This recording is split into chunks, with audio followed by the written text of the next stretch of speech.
கோதுமை ஹல்வாவே தோற்று போகிற அளவுக்கு 200% செம்ம டேஸ்ட்டுங்க. நீங்களும் ஒரு முறை செஞ்சு பார்க்கலாம். ஒரு துண்டு பரங்கிக்காய் எடுத்துக்கோங்க, தோல் நீக்கி துண்டுகளாக்கி வச்சுக்கோங்க. ஒரு டேபிள் ஸ்பூன் நெய் சேர்த்துக்கலாம்.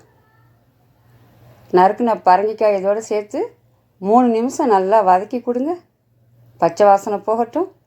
எனக்கும் சப்ஸ்கிரைப் பண்ணிக்கலாம். 5 ஏலக்காய் க்ரஷ் பண்ணி வச்சுருக்கேன், அதையும் இதோடு சேர்த்துக்கலாம். ஒரு டம்ளர் தண்ணி சேர்த்து வேக விடுங்க. a pinch of salt add பண்ணிக்கலாம். நல்லா மசிஞ்சதுக்கப்புறம் ஃபுட் கலர் கொஞ்சோண்டு சேர்த்துக்கோங்க.